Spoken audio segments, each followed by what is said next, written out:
Competitive education centre की online classes में एक बार फिर से आपका स्वागत है। दोस्तों, आज मैं पेपर 2 का एक नया सब्जेक्ट केमिस्ट्री लेके आपके सामने हाजिर हूँ। और अगर आप पिछले ईयर्स का क्वेश्चन देखेंगे तो पिछले ईयर्स में हालांकि 5 पार्ट में यह पेपर 2 डिवाइड था, तो प्रत्येक पार्ट से 30-30 क्वेश्चन आए हुए थे। लेकिन इस बार वानिकी और कृषि विज्ञान के जुड़ जाने से यहाँ एक एवरेज आप देखें तो 20 से 22-23 क्वेश्चन यानी 20 से लगभग 23 क्वेश्चंस के आने की यहाँ एक संभावना है। यह मात्र एक अनुमान है, इससे ज्यादा या कम भी हो सकते हैं। तो आपको किसी एक सब्जेक्ट को छोड़ना नहीं है, बल्कि आपको सभी सब्जेक्ट्स की तैयारी करते हुए चलना है, क्योंकि हर एक सब्जेक्ट का अपना अपना एक वेटेज है। ठीक है। दूसरी बात ये मैं कहना चाहता हूँ कि हालांकि ये जो आप सिलेबस देखेंगे अगर केमिस्ट्री का या फिजिक्स का, तो आपको पूरे जो सिलेबस है वो 10th के बुक में मिल जाएंगे। लेकिन आपने अगर पिछले ईयर्स का क्वेश्चन देखा होगा तो उस क्वेश्चन पेपर में जो क्वेश्चंस आए हुए हैं वो 10th से थोड़ा ऊपर यानी 11th और 12th लेवल का है। तो आपको करना क्या होगा, और हम लोग जब ये तैयारी करेंगे तब इसमें 10th को भी कवर करेंगे और 11th 12th को भी कवर करेंगे। 10th को कवर करने के लिए इसलिए मैं बोल रहा हूँ क्योंकि आप लोगों ने पिछले 2 ईयर्स का CGPSC का क्वेश्चन पेपर देखा हुआ है, तो उसमें क्वेश्चंस बहुत इजी टाइप के आ रहे हैं और इजी टाइप के क्वेश्चंस में ही आपको घुमा दिए जा रहे हैं। तो हमको टफ की तैयारी भी करनी है अगर पेपर टफ आ जाए तब, और इजी लेवल की भी तैयारी करके रखनी है साथ साथ, क्योंकि इससे कुछ नुकसान तो होने वाला नहीं है। अगर इजी क्लियर जो टफ क्लियर है वो तो इजी क्लियर होना ही चाहिए। तो इजी क्वेश्चंस को भी देखते चलेंगे जो अलग अलग स्टेट्स में पूछे गए हैं। ठीक है। अगर हम लोग केमिस्ट्री का सिलेबस देखें तो केमिस्ट्री के सिलेबस में जो पहला टॉपिक दिया हुआ है वह है रासायनिक अभिक्रिया की दर, रासायनिक अभिक्रिया की दर व रासायनिक साम्य, रासायनिक साम्य। ये केमिस्ट्री के सिलेबस का पहला टॉपिक है, यानी rate of chemical reaction and chemical equilibrium, ये पहला टॉपिक है। और इसके अंतर्गत हमें पढ़ना है रासायनिक अभिक्रिया की दर का ही प्रारंभिक ज्ञान। इसके अंतर्गत हम लोग पढ़ेंगे कि रासायनिक अभिक्रिया क्या होती है। पहले तो यही जानना पड़ेगा रासायनिक अभिक्रिया क्या होती है, इसके कितने प्रकार हैं, ये जानेंगे हम लोग रासायनिक अभिक्रिया के प्रारंभिक ज्ञान में। और साथ ही साथ यहाँ एक और टॉपिक दिया हुआ है रासायनिक अभिक्रिया के प्रकार। ये स्पष्ट नहीं लिखा हुआ है रासायनिक अभिक्रिया के प्रकार, लेकिन जो आपका सिलेबस में नाम दिया हुआ है वह दिया हुआ है तीव्र और मंद अभिक्रिया। तीव्र और मंद अभिक्रिया ये रासायनिक अभिक्रिया की प्रकार ही है। एक और प्रकार दिया हुआ है रिवर्सिबल एंड इरिवर्सिबल रिएक्शन, जिसे हम लोग उत्क्रमणीय और अनुत्क्रमणीय अभिक्रिया के नाम से जानते हैं। उत्क्रमणीय और अनुत्क्रमणीय अभिक्रिया। इसके बाद देखेंगे तो एक और टाइप दिया हुआ है एक्सोथर्मिक एंड इंडोथर्मिक, यानी ऊष्मा क्षेपी व ऊष्माशोषी अभिक्रिया, ऊष्माशोषी अभिक्रिया। तो ये कुछ अभिक्रिया के प्रकार के बारे में हमें पढ़ना है। तो ये रासायनिक अभिक्रिया के दर में इतनी चीजें हमें पढ़नी है। इसके बाद रासायनिक साम्य दिया हुआ है, तो इसमें हम लोग देखेंगे कि रासायनिक साम्य क्या होता है। रासायनिक साम्य क्या है, यह कब स्थापित होता है और इसके क्या क्या फीचर्स हैं, ये हमें देखना है। यानी जब भी रासायनिक साम्य स्थापित होगा तो उसके क्या क्या फीचर्स होंगे, वहां क्या क्या गुण उपस्थित रहेंगे और यह कब स्थापित होगा, ये हमें देखना है रासायनिक साम्य से। पिछले साल इसमें से क्वेश्चन पूछे गए हैं, अर्थात जो 2017 का ईसीएफ एग्जाम हुआ था उसमें यहाँ से क्वेश्चन पूछे गए हैं, और वह क्वेश्चन पूछे गए हैं साम्य स्थिरांक से।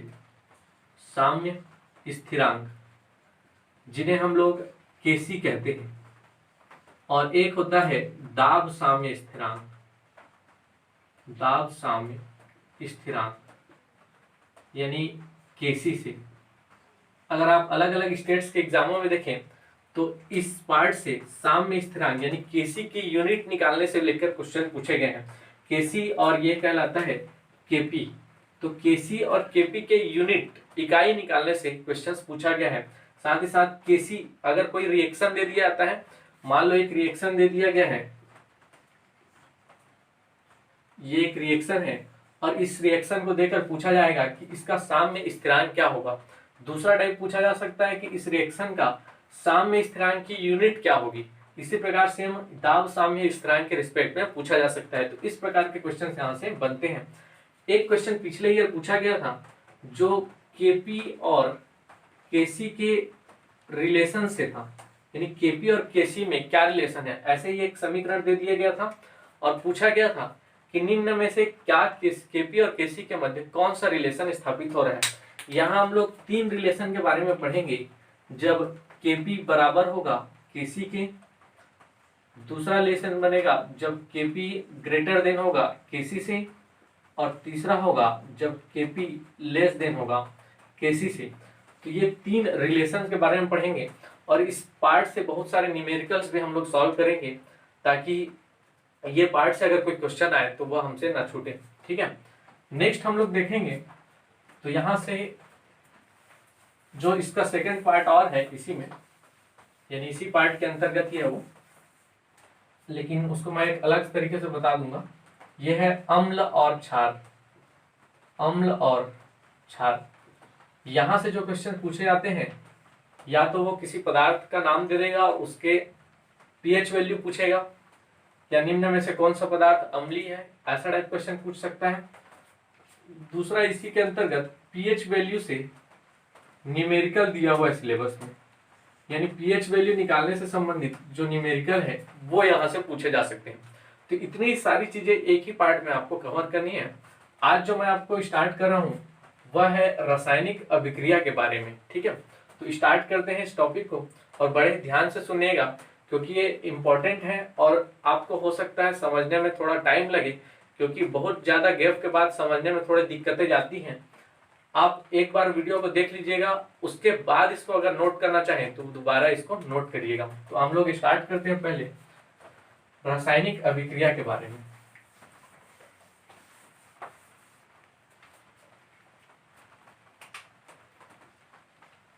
रासायनिक अभिक्रिया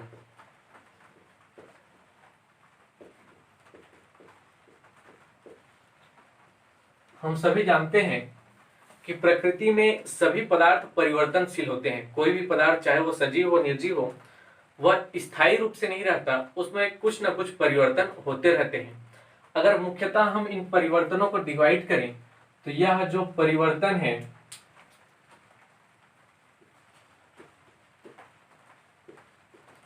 यह परिवर्तन मुख्यतः 2 प्रकार के परिवर्तन होते हैं, और इसे हम क्लासिफाई करें तो ये होता है, एक कहलाता है भौतिक परिवर्तन, भौतिक परिवर्तन, और एक है रासायनिक परिवर्तन,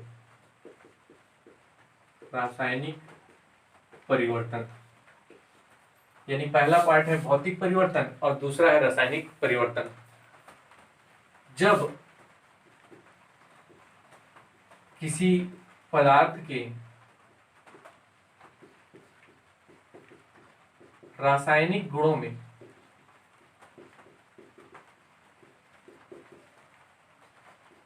परिवर्तन नहीं होता है,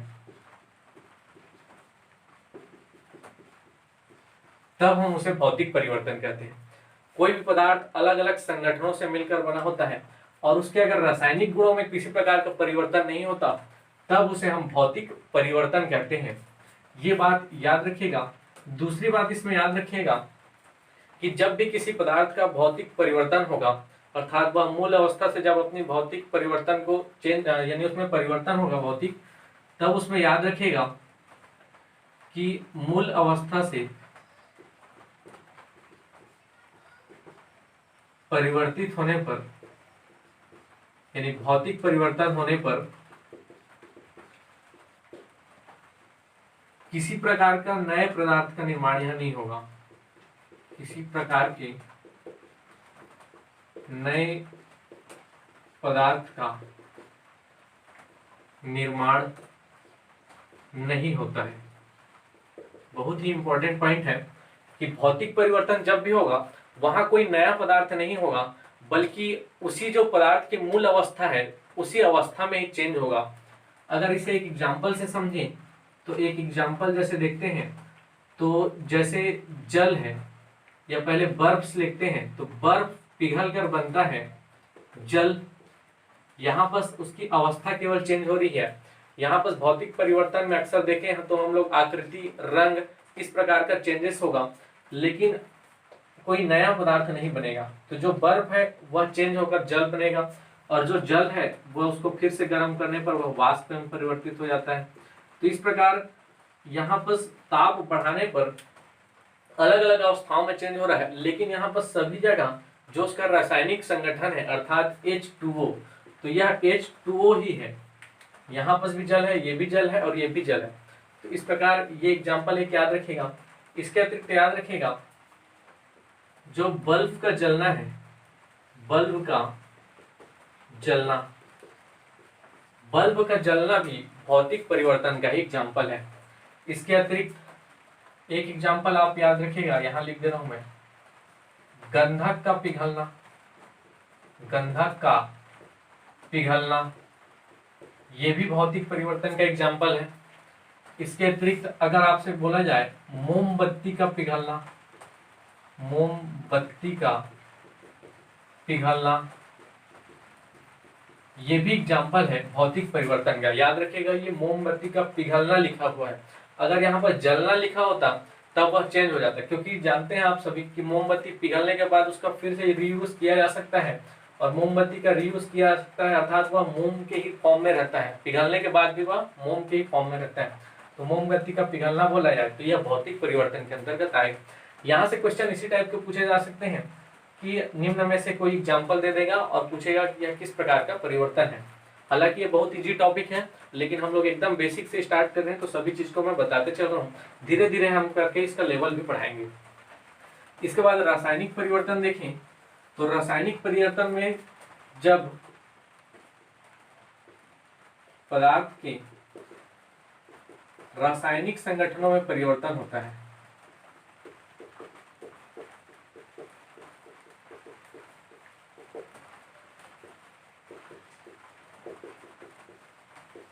तब उसे हम लोग रासायनिक परिवर्तन कहते हैं। और इसका जस्ट अपोजिट याद रखिएगा, जब भी कोई रासायनिक परिवर्तन होगा तो उस रासायनिक परिवर्तन में यानी रासायनिक परिवर्तन के फलस्वरूप नए रासायनिक पदार्थों का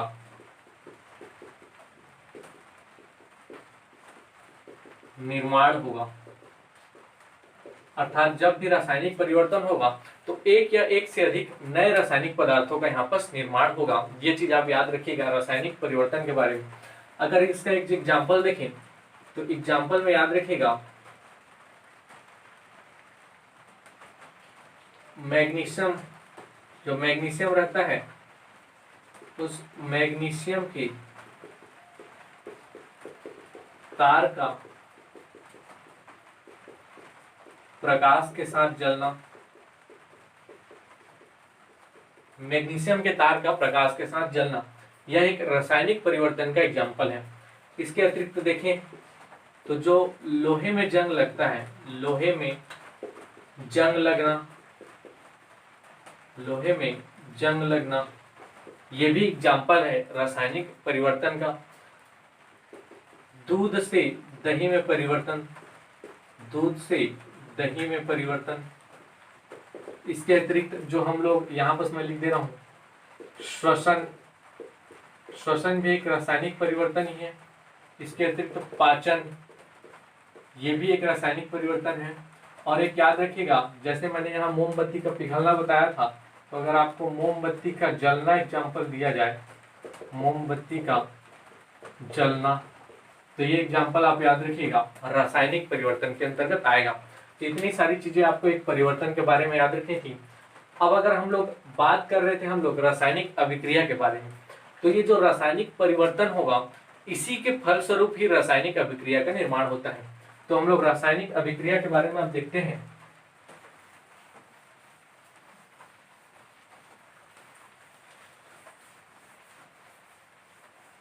एक बात याद रखिएगा कि जैसे ही रासायनिक परिवर्तन होगा उसी के फलस्वरूप ही रासायनिक अभिक्रिया का निर्माण होगा। और रासायनिक अभिक्रिया में जब पदार्थ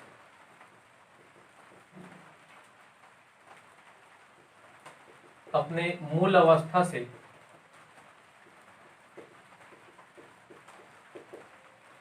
परिवर्तित होकर एक या एक से अधिक नए रासायनिक पदार्थों का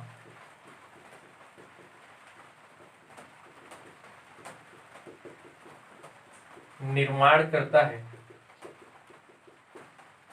तब इसे हम रासायनिक अभिक्रिया कहते हैं। और रासायनिक अभिक्रिया को अगर हम लोग शो करते हैं तो यह इस प्रकार से शो होगा। जैसे ये कोई रासायनिक अभिक्रिया है तो ये जो दाईं ओर वाला पार्ट है यह एक रासायनिक समीकरण है, और रासायनिक समीकरण की ये जो दाईं ओर वाला पार्ट है यह कहलाता है रिएक्टेंट। रिएक्टेंट या जिसे हम हिंदी में अभिकर्मक या अभिकारक के नाम से भी जानते हैं। अभिकारक, अभिकर्मक, रिएक्टेंट सब एक ही चीज को बोलते हैं जो अभिक्रिया में भाग लेते हैं। ये जो अभिक्रिया में भाग ले रहे हैं वही कहलाते हैं रिएक्टेंट। और जो ये दाईं साइड बन रहा है इसे हम लोग कहते हैं उत्पाद या प्रोडक्ट।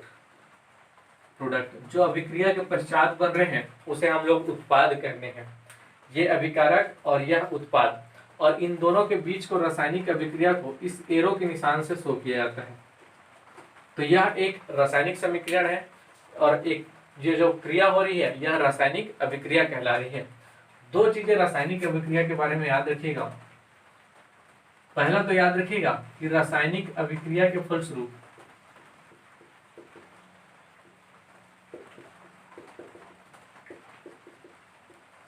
जो द्रव्यमान रहता है, द्रव्यमान समान रहता है। अभी इसको एक एग्जांपल से देखते हैं।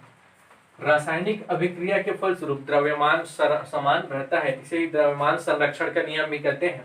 जैसे एक एग्जांपल लेते हैं, ये कार्बन और इसको ऑक्सीजन की उपस्थिति में क्रिया कराते हैं तो यहाँ कुछ बनता है कार्बन डाइऑक्साइड। अब आप सभी जानते हैं कार्बन है उसका परमाणु क्रमांक होता है 6, अर्थात परमाणु भार होता है यहाँ पर 12। ऑक्सीजन का परमाणु क्रमांक होता है 8, तो परमाणु भार हो जाएगा 16, और यहाँ 2 परमाणु है इसलिए 32।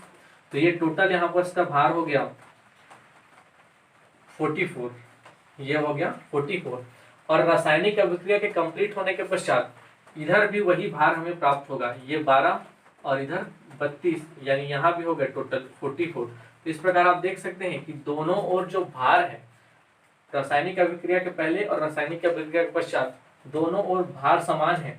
तो याद रखिएगा रासायनिक अभिक्रिया के फलस्वरूप द्रव्यमान हमेशा समान रहता है। दूसरा चीज याद रखिएगा, जब भी रासायनिक अभिक्रिया होगी तो रासायनिक अभिक्रिया में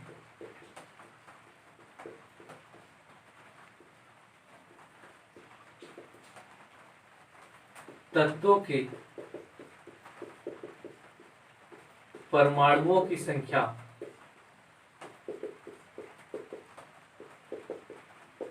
दोनों ओर समान रहेगी, दोनों ओर समान रहेगी। यानी जब भी रासायनिक अभिक्रिया होगी तो उसके जो परमाणुओं की संख्या है वह अभिकारक और उत्पाद दोनों तरफ बराबर होगी।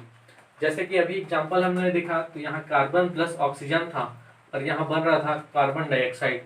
तो यहाँ बस कार्बन के एक ही परमाणु है और ऑक्सीजन के 2 हैं, यहाँ बस भी कार्बन के 1 परमाणु है और ऑक्सीजन के 2 हैं। इस प्रकार से रासायनिक अभिक्रिया में परमाणुओं की संख्या दोनों ओर समान रहती है। अगर ऐसा नहीं है तब हम उसे अनबैलेंस्ड इक्वेशन यानी असंतुलित समीकरण भी कहते हैं। तो ये दोनों चीजें होनी चाहिए किसी रासायनिक अभिक्रिया में। इन दोनों पॉइंट को याद रखिएगा, हो सकता है इसको ऑप्शन में देकर ऐसा पूछ सकें कि रासायनिक अभिक्रिया में द्रव्यमान दोनों ओर समान रहता है, यह कथन सत्य है नहीं। इस प्रकार सत्य असत्य टाइप से इसको पूछ सकता है। नेक्स्ट हम लोग बात करते हैं रासायनिक अभिक्रिया के प्रकार के बारे में।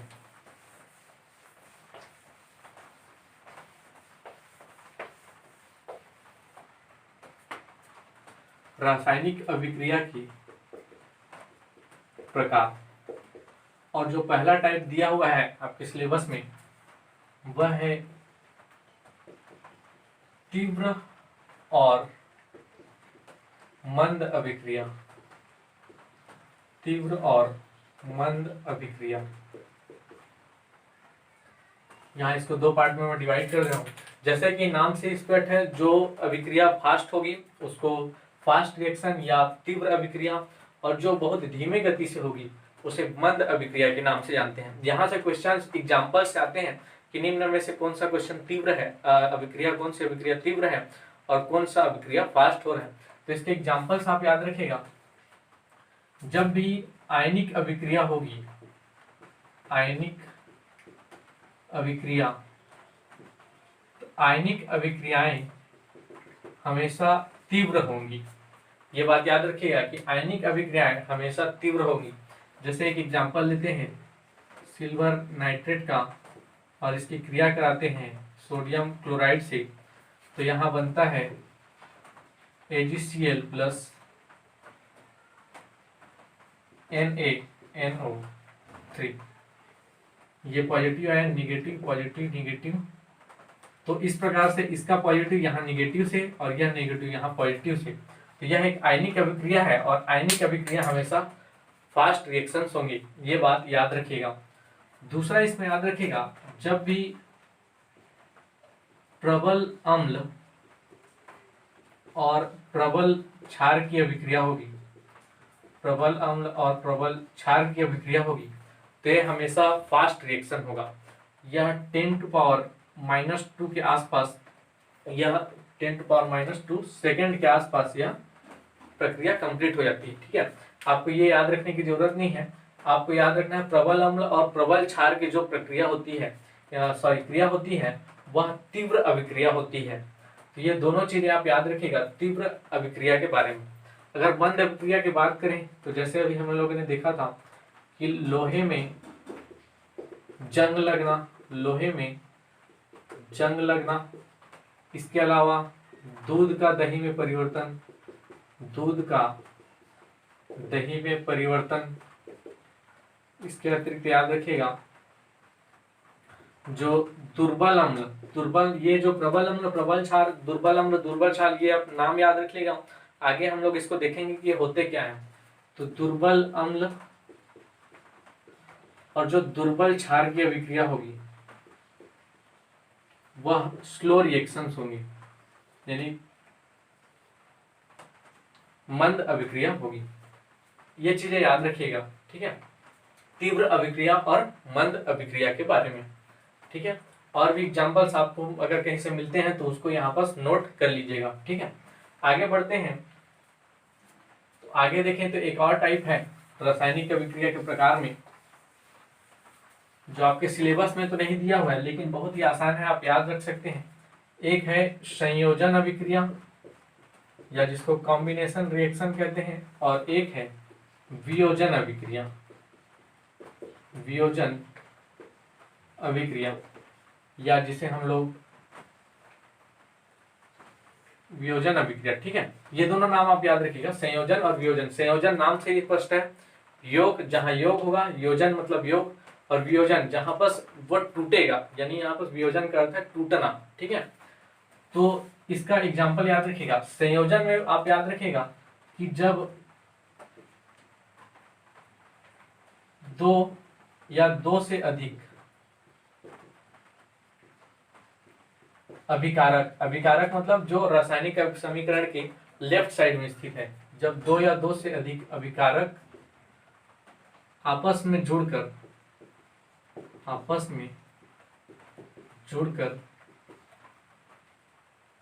एक उत्पाद का निर्माण करते हैं, एक उत्पाद का निर्माण करते हैं, तब उसे हम संयोजन अभिक्रिया कहते हैं। इसको एक एग्जांपल समझते हैं। जैसे ये कैल्शियम ऑक्साइड और इसके साथ ले लेते हैं कार्बन डाइऑक्साइड। तो कैल्शियम ऑक्साइड और कार्बन डाइऑक्साइड ये दो अभिकारक हैं और यह मिलकर कैल्शियम कार्बोनेट का निर्माण करते हैं, CaCO3। तो यहाँ आप देख सकते हैं एक से अधिक अभिकारक हैं और दोनों जुड़कर कैल्शियम कार्बोनेट बना रहे हैं, तो यह संयोजन अभिक्रिया का एग्जाम्पल है। यहाँ पर ऐसा नहीं है कि दो से अधिक भी इधर और भी हो सकते हैं, प्लस करके इधर और बहुत सारे अभिकारक हो सकते हैं, तो यह संयोजन अभिक्रिया याद रखिएगा। दूसरा है वियोजन अभिक्रिया, तो यह जस्ट इसका अपोजिट होगा। जब एक अभिकारक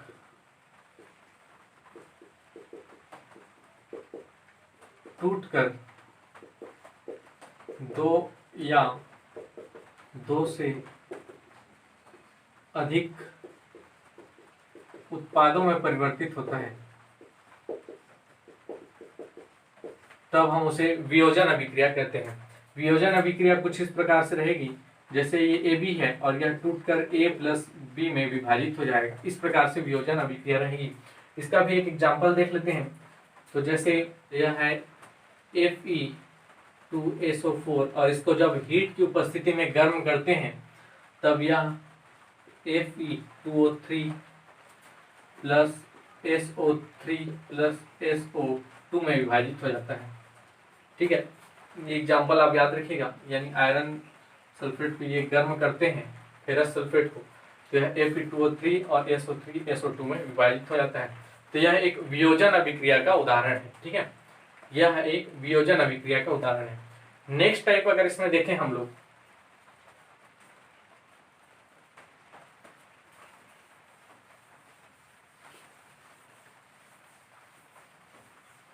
तो नेक्स्ट टाइप है विस्थापन अभिक्रिया। विस्थापन अभिक्रिया, और एक और मैं कंपैरिजन करके ही बता दे रहा हूं, द्विविस्थापन अभिक्रिया। द्विविस्थापन अभिक्रिया ये सिलेबस में नहीं है, लेकिन आपके आने वाले जो हम लोग सिलेबस में टॉपिक्स पढ़ेंगे उसमें ये सारी चीजें काम आएंगी। तो विस्थापन अभिक्रिया क्या होगा, इसको देख लेते हैं। जब अधिक सक्रिय तत्व द्वारा कम सक्रिय तत्व को उसके यौगिक से विस्थापित कर दिया जाता है, तब हम लोग उसे विस्थापन अभिक्रिया कहते हैं। इसमें जनरली होगा क्या कि जो अधिक रिएक्टिव तत्व रहेगा वह कम रिएक्टिव तत्व को उसके यौगिक से उसको विस्थापित कर देगा। इसका एक एग्जांपल समझते हैं। यह समीकरण कुछ इस प्रकार से बनेगा, जैसे ए बी एक तत्व यौगिक है और सी एक तत्व है, और यह मान लो अधिक रिएक्टिव है, तो यह इसको विस्थापित करके या तो बना देगा AC प्लस बी, या यहाँ पर बन जाएगा, अगर B को रिप्लेस करता है तो अगर A को रिप्लेस करता है तो यह बन जाएगा BC प्लस A। इस प्रकार से कुछ रिएक्शन सब बनेंगे। इसको एक एग्जांपल से देखते हैं, तब यह ज्यादा क्लियर होगा। ये चीज लेकिन याद रखिएगा, आपको समझने में आसानी होगी। इसको अगर एक एग्जांपल से देखें तो जैसे कॉपर सल्फेट है CuSO4 प्लस, इसको अगर रिएक्ट कराते हैं जिंक से तो यहाँ पर बनता है ZnSO4 प्लस कॉपर बाहर निकल जाता है। तो आप यहाँ देख सकते हैं कि जो जिंक है वो ज्यादा रिएक्टिव है एज कंपेयर कॉपर के, तो ये जिंक इसको विस्थापित कर देगा कॉपर को, और जिंक सल्फेट बनाएगा यहाँ पर प्लस कॉपर को मुक्त कर देगा। ठीक है, तो ये चीज याद रखिएगा कि जो मोर रिएक्टिव रहेगा, यानी जो ज्यादा रिएक्टिव रहेगा, वह कम रिएक्टिव तत्व को उसके यौगिक से विस्थापित कर देता है। इसे विस्थापन अभिक्रिया कह रहे हैं। अगर मान लो कभी क्वेश्चन देके यह पूछा जाता है कि ऐसा टाइप का इक्वेशन दे दिया ZnSO4 plus Cu is equal to, यहाँ बस क्या बनेगा, इस टाइप का कभी कभी इक्वेशन दे दिया जाता है, तो आप यहाँ पर देख सकते हैं कि जो कॉपर है वो कम रिएक्टिव है एज कंपेयर जिंक के, तो यह विस्थापित तो करेगा ही नहीं, तो यहाँ पर अभिक्रिया नहीं होगी। ये चीज आप हमेशा ध्यान रखिएगा जब भी इस प्रकार का कोई आपको इक्वेशन दिया जा रहा है और यहाँ पर क्या बनेगा ये पूछा जा रहा है, तो आप देखिए कि ये जो विस्थापित करने वाला जो तत्व है वह ज्यादा रिएक्टिव है कि नहीं। तभी, क्योंकि ऑप्शन आपको यहाँ पर हो सकता है दे दिया जाए CuSO4 प्लस जिंक, यानी जिंक विस्थापित हो रहा है, लेकिन ऐसा तो होगा ही नहीं। हम लोगों ने पढ़ा कि जो अधिक रिएक्टिव तत्व है वही कम रिएक्टिव तत्व को विस्थापित कर सकता है, तो इस चीज को याद रखिएगा। दूसरा है द्विस्थापन अभिक्रिया। इसमें क्या होगा, जब दो पदार्थों की या दो यौगिकों के, हम लोग कह सकते हैं दो पदार्थों के मध्य आयन या परमाणु या अणु, इन दोनों का एक दूसरे से एक्सचेंज होता है, का विनिमय होता है, विनिमय होता है, तब हम उसे द्विविस्थापन अभिक्रिया कहते हैं। इसमें क्या होगा, जैसे एक एग्जांपल से समझते हैं इसको।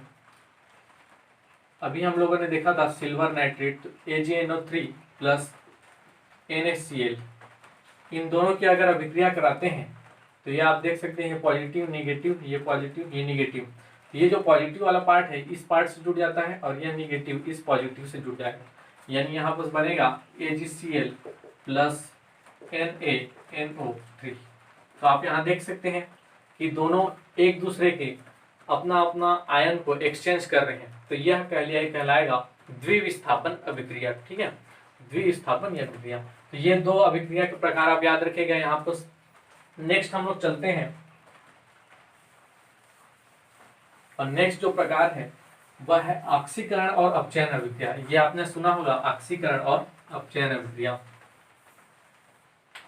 एक है ऑक्सीकरण, ऑक्सीकरण जिसे हम लोग ऑक्सीडेशन कहते हैं, और एक है अपचयन या रिडक्शन। ठीक है, ऑक्सीकरण और अपचयन अभिक्रिया ये क्या होती है, तो इसमें एक पॉइंट याद रखिएगा, जब ऑक्सीजन का योग होता है, जब ऑक्सीजन का योग होता है तो वहां पर ऑक्सीकरण अभिक्रिया होगी। ठीक है, जब ऑक्सीजन का योग होता है तो वहां ऑक्सीकरण अभिक्रिया होगी। इसके अपोजिट याद रखिएगा, अपचयन कब होगा, जब ऑक्सीजन का विघटन होता है या जब ऑक्सीजन को वहां से कम कर दिया जाता है, ऑक्सीजन का विघटन होता है तो वहां पर अपचयन अभिक्रिया होती है। अब इसको एक एग्जांपल से समझते हैं। यहां पर मैंने बोला ऑक्सीजन का योग होगा, यानी एक साधारण अगर एक एग्जांपल देखें तो जैसे देखा था कार्बन डाइऑक्साइड, तो यहाँ पर ऑक्सीजन का योग हो रहा है और बन रहा है CO2। तो यहाँ ऑक्सीजन के योग होने के कारण यह अभिक्रिया कहलाएगी ऑक्सीकरण। ठीक है, एक और एग्जांपल देखें, तो एक और एग्जांपल देखें अगर इसका, तो CaO प्लस CO2, यहाँ भी ऑक्सीजन का योग हो रहा है, तो यहाँ पर बन रहा है CaCO3। ये भी कहलाएगा आपका ऑक्सीडेशन या ऑक्सीकरण अभिक्रिया। ठीक है, ये चीज याद रखिएगा। दूसरा अगर हम लोग देखें अपचयन के बारे में, तो अपचयन में मैंने बताया कि ऑक्सीजन का विघटन होगा, ऑक्सीजन का विघटन होगा, यानी जैसे एक एग्जांपल देखें, यह है KClO3, पोटेशियम क्लोरेट को जब हम लोग गर्म करते हैं तो यह KCl प्लस O2 में विभक्त हो जाएगा। इस प्रक्रिया में आप देख रहे हैं ये जो ऑक्सीजन है इसका विघटन हो रहा है, यानी ऑक्सीजन अलग निकल जा रहा है, तो इसे हम लोग ऑक्सीजन का विघटन होने के कारण यह प्रक्रिया कहलाएगी अपचयन अभिक्रिया।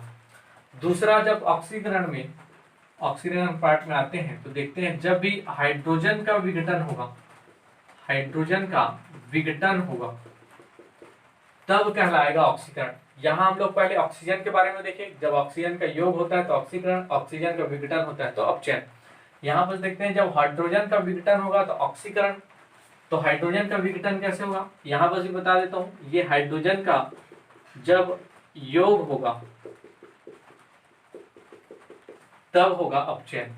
हाइड्रोजन का विघटन कैसे होगा, जैसे ये हाइड्रोजन आयोडाइड है, हाइड्रोजन आयोडाइड अगर इसको हम लोग गर्म करते हैं तो यह H2 प्लस I2 में विभक्त हो जाता है, अर्थात यहाँ पर हाइड्रोजन का विघटन हो रहा है। इसको अगर बैलेंस करें तो यहाँ 2Hi आ जाएगा, तो ये H2 अलग हो रहा है और I2 अलग हो जा रहा है, यानी हाइड्रोजन का यहाँ विघटन हो रहा है, तो यह प्रक्रिया कहलाएगी ऑक्सीकरण। सेम ऐसे ही इसका अपोजिट, चूंकि यह रिवर्सिबल रिएक्शन है तो इसको हम लोग इस प्रकार से भी लिख सकते हैं H2, या कोई अलग हैलाइड लेते हैं तो यह Br2, और इन दोनों को अगर योग करें तो यहाँ पर आ जाएगा 2HBr, यानी हाइड्रोजन ब्रोमाइड बनेगा। और आप यहाँ देख रहे हैं कि हाइड्रोजन का योग हो रहा है, तो हाइड्रोजन का योग होने के कारण यह प्रक्रिया कहलाएगी या यह अभिक्रिया कहलाएगी अपचयन अभिक्रिया। ठीक है।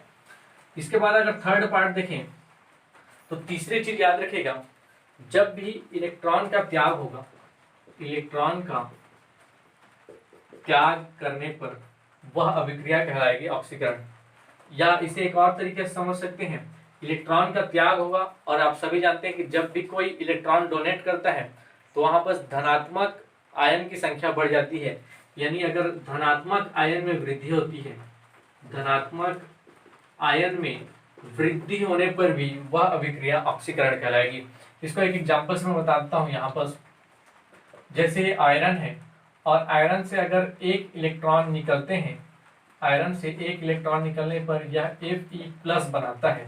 ये रिएक्शन याद रखिएगा, आयरन से अगर मैं एक इलेक्ट्रॉन को बाहर निकाल दूं तो आयरन से अगर एक इलेक्ट्रॉन को बाहर निकाल दिया जाए तो यह Fe+ आयन में बदल जाता है। यहाँ एक इलेक्ट्रॉन बाहर भी निकल रहा है इस नियम के अनुसार, और जैसे ही बाहर निकल रहा है तो यह Fe+ में बदल जा रहा है। तो यहाँ पर धन आयन की संख्या में वृद्धि हो रही है तो यह ऑक्सीकरण कहलाएगा। ऐसे ही इधर आए तो जब भी इलेक्ट्रॉन का योग होता है, यानी इलेक्ट्रॉन जुड़ता है, या हम कह सकते हैं धनात्मक आयन में वृद्धि होती है, धनात्मक आयन में वृद्धि होती है, या कह सकते हैं धनात्मक आयन में वृद्धि तो यहाँ हो रही थी, धनात्मक आयन में यदि कमी होती है, धनात्मक आयन में कमी होती है, तो जब भी धनात्मक आयन में कमी होगी तब वह इलेक्ट्रॉन या इलेक्ट्रॉन का योग होगा, तब वह प्रक्रिया कहलाएगी अपचयन अभिक्रिया। इसे भी इसी एग्जांपल को लेते हैं। यहाँ था Fe+, अब Fe+ में अगर हम लोग फिर से एक इलेक्ट्रॉन जोड़ दे, यानी एक इलेक्ट्रॉन का योग कर दे, तो यह बन जाएगा Fe में, आयरन में बन जाएगा, यानी आयरन आयन में एक इलेक्ट्रॉन और जोड़ देने पर आयरन में कन्वर्ट हो जा रहा है। आप सभी जानते हैं कि एक इलेक्ट्रॉन लेने पर, कोई भी एलिमेंट जब एक इलेक्ट्रॉन लेता है तो वह निगेटिव आयन में परिवर्तित हो जाता है। चूंकि यह ऑलरेडी पॉजिटिव था तो एक इलेक्ट्रॉन लेने पर यह इसका आयन हट जाएगा और Fe बन जाएगा। यह एक और एग्जांपल लें, जैसे Fe मान लो यहाँ पर 2+ रहता और यह एक इलेक्ट्रॉन ग्रहण करता, एक इलेक्ट्रॉन ग्रहण करता, तो हमने क्या बताया, यहाँ धनात्मक आयन की कमी होती है, तो यहाँ पर जो कन्वर्ट होकर बच जाएगा Fe+, यानी एक इलेक्ट्रॉन अगर और ग्रहण कर ले तो यह Fe+ में कन्वर्ट हो जाएगा। तो धनात्मक आयन में यहाँ पर कमी हो रही है, या हम लोग इसलिए यह भी कह सकते हैं कि ऋणात्मक आयन में वृद्धि होती है, यहाँ पर ऋणात्मक आयन में एक प्रकार से वृद्धि हो रही है। तो यह था ऑक्सीकरण और अपचयन अभिक्रिया। इसके बाद हम लोग जो तीसरा टाइप देखते हैं, नेक्स्ट टाइप देखते हैं, वह है एक्सोथर्मिक और इंडोथर्मिक रिएक्शन, या इसे हम लोग ऊष्माक्षेपी और ऊष्माशोषी अभिक्रिया भी कहते हैं। ऊष्माक्षेपी और एक है ऊष्माशोषी अभिक्रिया। ऊष्माक्षेपी और ऊष्माशोषी अभिक्रिया। ऊष्माक्षेपी नाम से ही पता चल रहा है, जब भी रासायनिक अभिक्रिया के फलस्वरूप, जब रासायनिक अभिक्रिया के परिणाम स्वरूप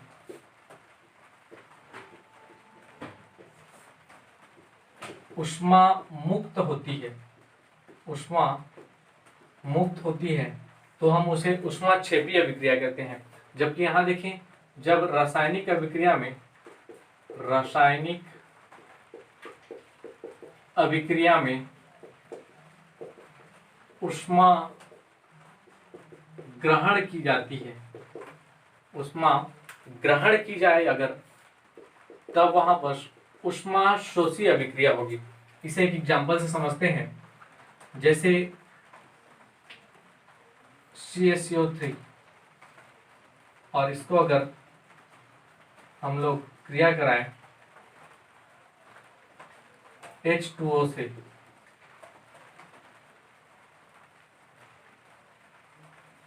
इसका एग्जांपल लेते हैं, कैल्शियम ऑक्साइड प्लस H2O।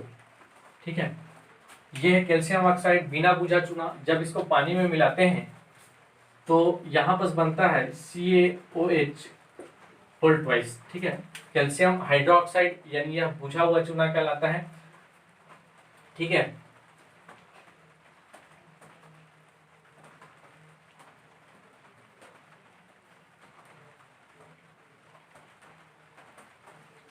तो यह बिना बुझा चूना कहलाता है। ठीक है, इस प्रक्रिया में कैल्शियम हाइड्रोक्साइड तो बनता ही है, साथ ही साथ ऊष्मा मुक्त होती है और इसे इस प्रकार प्रदर्शित किया जाता है, एक डेल्टा का साइन बनाकर इसमें ऊपर का एरो डाला जाता है। यह ऊष्मा क्षेपी अभिक्रिया को प्रदर्शित किया जाता है। यह यहाँ पर माइनस डेल्टा या माइनस हीट इस प्रकार से प्रदर्शित किया जाता है, या ऊष्मा यहाँ से माइनस हो रही है या यहाँ पर से ऊष्मा मुक्त हो रही है। इस प्रकार से ऊष्मा क्षेपी अभिक्रिया को प्रदर्शित किया जाता है। यह एक ऊष्मा क्षेपी अभिक्रिया का उदाहरण है। एक चीज याद रखिएगा, जब भी ऊष्मा क्षेपी अभिक्रिया होगी तो जो सराउंडिंग है यानी जो हमारे आसपास का वातावरण है, तो आप इसे कह सकते हैं सराउंडिंग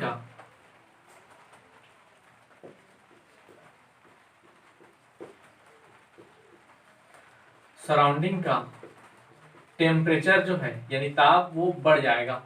जब भी ऊष्माक्षेपी अभिक्रिया होगी तो सराउंडिंग का ताप बढ़ जाएगा, ये याद रखिएगा ऊष्माक्षेपी में। जबकि हम लोग अगर ऊष्माक्षेपी अभिक्रिया की बात करें तो जैसे एक मैंने एग्जांपल बताया था Fe2SO4 फेरस सल्फेट का, यह टूट कर यहाँ पर अगर हम लोग इसको हीट देते हैं तो हीट देने पर यह टूट कर Fe2O3 plus SO3 plus SO2 में कन्वर्ट हो जाता है। ठीक है, ये इस प्रकार कन्वर्ट हो जाता है। अगर उसी प्रकार एक और एग्जांपल ले यहाँ पर, तो जो कैल्शियम कार्बोनेट है इसको हीट देने पर यह CaO प्लस CO2 में कन्वर्ट हो जाता है। तो इस प्रकार यह ऊष्मा शोषी अभिक्रिया का एग्जाम्पल है। ठीक है, ये चीजें याद रखेगा एग्जाम्पल के साथ। दूसरा इसमें याद रखेगा, जब भी हम लोग ऊष्मा शोषी अभिक्रिया कराते हैं तो ऊष्मा शोषी अभिक्रिया में हो क्या रहा है, वह हीट को एब्जॉर्ब कर रहा है। तो हीट को एब्जॉर्ब करेगा तो जो एटमॉस्फेयर है वहां का टेम्परेचर कम हो जाएगा, यानी इस प्रक्रिया में क्या होगा, जो सराउंडिंग है, सराउंडिंग का जो टेम्परेचर है यानी जो सराउंडिंग का ताप है वह कम हो जाएगा इस प्रक्रिया में, याद रखिएगा। ठीक है, ऊष्माक्षेपी अभिक्रिया के बारे में एक चीज याद रखेगा, जब भी प्रबल क्षार की जब H2O से अभिक्रिया होगी यानी जल से अभिक्रिया होगी, जब भी प्रबल क्षार की जल से अभिक्रिया होगी तो हमेशा ऊष्माक्षेपी अभिक्रिया होगी। तो इस प्रकारों को आप याद रखिएगा अभिक्रिया के प्रकारों के बारे में। ठीक है, नेक्स्ट एक टाइप बढ़ गया है, वह है उत्क्रमणीय या अनुत्क्रमणीय अभिक्रिया, या जिसे हम लोग रिवर्सिबल और इरिवर्सिबल रिएक्शन कहते हैं। उसको बहुत ही डिटेल में पढ़ेंगे क्योंकि आगे जो टॉपिक है रासायनिक अभिक्रिया की दर वह उसी से रिलेटेड है, तो उसको हम लोग नेक्स्ट पार्ट में बहुत डिटेल से पढ़ेंगे। ये एक इंट्रोडक्शन पार्ट था। जो नेक्स्ट पार्ट है उसमें उसका मेन जो टॉपिक है रासायनिक अभिक्रिया की दर, उसको हम लोग स्टार्ट करेंगे। ठीक है, थैंक यू।